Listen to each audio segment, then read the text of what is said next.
Imagine waking up tomorrow and discovering that every airport, every school, every office has closed, not because of a war, not because of a disaster, but because 22 strangers are chasing a ball. Sounds ridiculous. Yet, that's exactly what happens. Every 4 years, the World Cup brings entire countries to a standstill. Millions stop working. Families gather, cities hold their breath. Some people cry, some pray, some celebrate like they've just won a war. But have you ever stopped and asked the simplest question? Why football? Not basketball. Not tennis, not rugby. Why did this one game become the language of billions? The answer starts over 1,000 years ago, and trust me, it doesn't begin in a beautiful stadium, it begins in complete chaos. The day football was born, let's travel back. Not 100 years, not 500, more than 1,000. Nobody can point to the exact moment football was invented. And honestly, that's what makes the story so fascinating. Because football wasn't born, it slowly grew, like a rumor spreading across generations. Some historians believe one of its oldest ancestors was played in ancient China around the 2nd century BC. The game was called Kuju. Soldiers kicked a leather ball toward a small opening, using skill instead of brute force. It wasn't today's football. But for the first time, people were kicking a ball with their feet for competition. Meanwhile, thousands of kilometers away, other civilizations had their own ball games. The Greeks, the Romans, the Maya. Everyone seemed to have one strange idea in common. Humans love chasing a ball. But none of those games became the football we know today. That happened somewhere completely different. England. And when football arrived there, it lost its mind. The most dangerous game in Europe. Imagine you're living in England. Around the 1200s, it's Sunday. The church bells ring, but people aren't going to pray. They're running outside. Someone throws a leather ball into the street, and suddenly, the entire town explodes. There are no teams, no referee, no sidelines, no time limit. Sometimes there were hundreds of players. Sometimes the goal wasn't a net. It was the next village. People pushed, pulled, tackled, climbed over fences, ran through rivers, broke windows, destroyed market stalls, and yes, people got seriously injured. Imagine trying to walk home, only to find 200 people charging toward you because a ball rolled past your front door. This wasn't football. It was organized chaos. And somehow, everyone loved it, even if they came home covered in mud. The king, who hated football. Now imagine you're the king of England. Every week your soldiers disappear, not because they're fighting wars, because they're playing football. At first, it sounds funny, until you realize something. England's greatest military weapon wasn't the sword. It was the longbow. Archers needed years of practice. Hours every single week, but instead, young men were spending those hours chasing a ball to the king. Football wasn't just a noisy game, it was becoming a national security problem. So in 1314, King Edward II did something extraordinary. He banned football in London. Not because he hated fun, because he feared it was making England weaker. And yet, the ban barely worked. People kept playing. Kings after him repeated similar bans. Again, and again, and again. Football refused to disappear. Think about that for a second. How many games survive when kings try to erase them? Very few. Football did, because by then, it belonged to the people. The game that refused to die. Something strange happens in history. When people truly love an idea, the more you forbid it, the stronger it becomes. Football became exactly that. A game too chaotic for kings, too dangerous for cities, too popular to stop. Every village had different rules. Some allowed carrying the ball, others didn't. Some allowed kicking opponents, others banned it. If you traveled 50 kilometers, you might be playing an entirely different game. Imagine trying to organize a championship today, where every stadium has different rules. Impossible. And yet, that's exactly how football lived for centuries. It survived not because it was organized, but because people couldn't imagine life without it. Then, everything changed. A group of men sat around a table in London with one simple question. What if everyone played the same game? That meeting would change the world forever. Think about it. Before football became billion-dollar clubs, before legends like Pelé, Maradona, Messi, or Cristiano Ronaldo, before packed stadiums, and before millions of children dreamed of lifting the World Cup, it was just a leather ball, rolling through muddy streets while kings desperately tried to stop it. History is strange like that. Sometimes, the greatest revolutions don't begin with armies.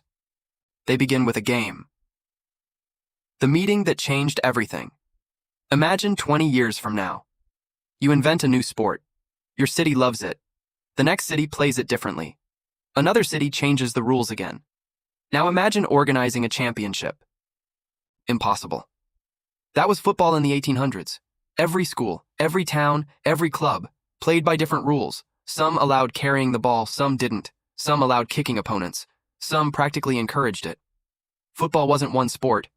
It was hundreds of different games sharing the same name. Then, on October 26, 1863, a group of gentlemen gathered inside London's Freemasons' Tavern. No one there could have imagined. They were about to change history. The meetings were long. Arguments became heated. Some wanted football to stay rough. Others wanted skill instead of violence. Eventually, one decision split the room. Should players be allowed to run while carrying the ball? Half said yes, half said no. The disagreement was so serious. Some clubs walked out forever. Those clubs eventually created a different sport. Today, we call it rugby. The ones who stayed created the Football Association. For the first time, football had one official rulebook, a game that had lived in chaos for centuries. Finally had an identity. But even then, nobody expected what came next. How Britain accidentally conquered the world empires usually spread with armies. Football spread with workers. During the Industrial Revolution, British engineers, railway builders, teachers, merchants, and sailors traveled across the world. They carried clothes, tools, books, and almost without realizing it, a football in Argentina. British railway workers introduced the game in Brazil. Young students fell in love with it. In Africa, ports became playgrounds. In India, schools adopted it. The British weren't trying to create the world's biggest sport. They were simply bringing a piece of home. And everywhere they went, people copied it. Why? Because football asked for almost nothing. No expensive equipment, no complicated rules, no special field, one ball, a few friends, and that's enough. That's why football spread faster than almost any sport in history. Not because governments promoted it, because ordinary people did. The tournament that united the planet. By 1930, football had become too big for local competitions. People wanted something greater. One tournament, one champion, one world. So FIFA organized something that sounded almost impossible. A World Cup. The first tournament was held in Uruguay. Travel wasn't easy. European teams spent weeks crossing the Atlantic by ship. Imagine preparing for the biggest competition of your life, while living on a boat for nearly 2 weeks. No luxury hotels, no private jets, just hope. Only 13 teams participated. Compared to today's World Cup, it seemed tiny. But history doesn't care about size, it cares about beginnings. Because from that moment, football stopped belonging to countries. It belonged to humanity. Every 4 years, the planet pressed pause. Children dreamed, heroes were born, and legends became immortal. The players who changed more than football. Every generation has its hero. Pelé, the teenager who made Brazil believe anything was possible. Maradona, a genius whose left foot could create miracles and controversies. Zidane, elegance under pressure. Ronaldinho, who played football like he was smiling through every pass. Cristiano Ronaldo, proof that obsession can become greatness. Lionel Messi, boy doctors thought was too small, who became one of the greatest players the game has ever seen. Different countries, different stories, one ball, and every child watching thought exactly the same thing. Maybe one day, that could be me. Football didn't just create champions, it created dreams. Why football won? Here's the strange thing. Football isn't the fastest sport. It isn't the highest scoring. It isn't the oldest. So why did it conquer the world? Maybe because it's simple. You don't need money. A child in Rio can play. A child in Lagos can play. A child in Casablanca can play. A child in Tokyo can play. Sometimes with a real football. Sometimes with a ball made of paper. Sometimes barefoot. Sometimes on perfect grass. Different languages, different religions, different cultures. Yet the rules remain almost exactly the same. Think about that. Thousands of years of wars, empires, politics, and borders couldn't stop one simple idea. Kick the ball, pass it, score, celebrate. Maybe football isn't really about winning. Maybe it's about belonging. For millions of strangers feel the same emotions, the same hope, the same heartbreak. History remembers kings. History remembers wars. But every weekend, billions of people write a different kind of history on dusty streets, school playgrounds, neighborhood parks, and the biggest stadiums on earth, all because someone, a very long time ago, kicked a leather ball. And the world never stopped chasing it. The greatest invention in football was never the World Cup. It wasn't VR. It wasn't the Champions League.